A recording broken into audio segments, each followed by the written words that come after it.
Welcome back everybody. In this video, we will be looking at a different variant of chess. A variant meaning a different way or an interesting way of how this game can be played. So here we will be discussing about a variant called as atomic chess. So look at the image to my left. This is how wars were held long back in the ancient years, where the kings, knights and the soldiers fight against each other by hand by swords. So that is how the game chess was designed, where this chessboard acts as the war zone for the kings and knights to act on.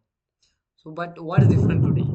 Today, wars are not with hand or swords, it's with bombs, weapons, and missiles. So that is why a new variant or a different interesting variant of chess has been created called as atomic chess, just like atomic war. So in this case, there are explosions that takes place within the chessboard. So let us move on to the rules of the game. So yeah, firstly, explosive captures, which means each time you make a capture in this atomic chess, it creates an explosion. I'll show you how it goes. So in this case, the knight on e4 will capture the knight on d5.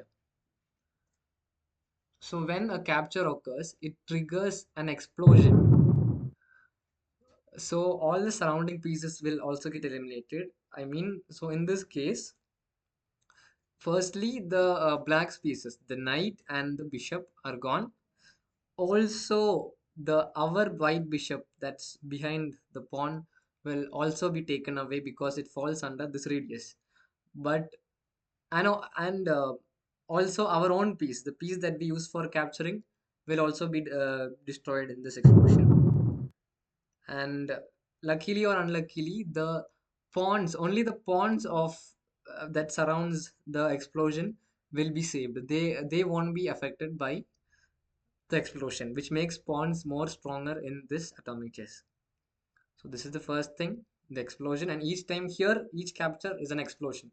Anytime you capture a piece, the piece that's getting captured, the piece that is capturing, and the surrounding pieces except for the pawns will be exploded. Secondly, king cannot capture.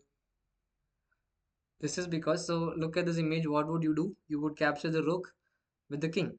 But it is not allowed in atomic chess because why? Because the when any piece captures a piece, you also kill the piece that is capturing also. In this case, if the king captures the rook, the king will explode, which means you lose the game. So capturing with the king is not allowed in atomic chess.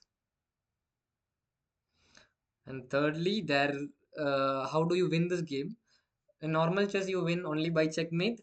In this case, you can win by a checkmate or a king explosion, meaning a checkmate as in normal checkmate that you see in standard chess. But king explosions also happen. In this case, look at the bishop on h5, the green square. So now that bishop can attack the pawn on f7. So let's see what happens. So once this it happens, there is an explosion that is triggered, which will kill. Firstly, it will kill itself, the same bishop itself, then the black bishop, the black knight, and the black other bishop, and also the black king. So once those are washed away, which means now the king has exploded, and which means what? Which means black has lost the game. So there are two ways by which somebody can lose this game. One is by normal checkmate like in standard chess, and one is by exploding the king. So that's all with the changes in rules. Now let's see how this version of this variant of the game is more interesting compared to the standard one.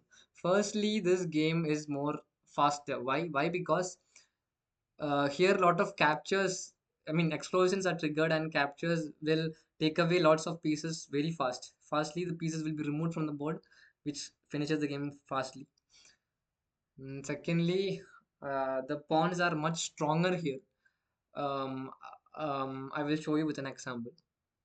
So look at this example. The queen is attacking the king. I mean, actually, it's a check. So you're supposed to defend the check. So in this case, the best move to do would be to push the pawn to b4. Now, why is this best? Because actually, the queen cannot take the rook because what will happen? It will explode.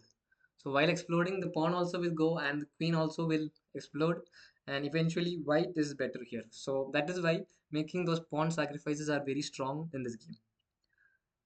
And thirdly, here the king is actually much more unsafe than the kings in standard chess. It's always open to threats. Now look at this example. The black bishop is attacking the pawn on f2. So if the black bishop takes the pawn, it will create an explosion and that will kill the knight, the bishop, and also the king, which means the game is over. So right now the only move for white is to move the king to e2. So this will prevent white from being king exploded and lose the game. So this is where throughout the game, right from move 3 onwards, you should be careful about keeping the king to safety. And I hope you all like the video, and let's see more videos on different variants, and within Atomic Chess itself, let's try playing some online games in the upcoming videos. Thank you.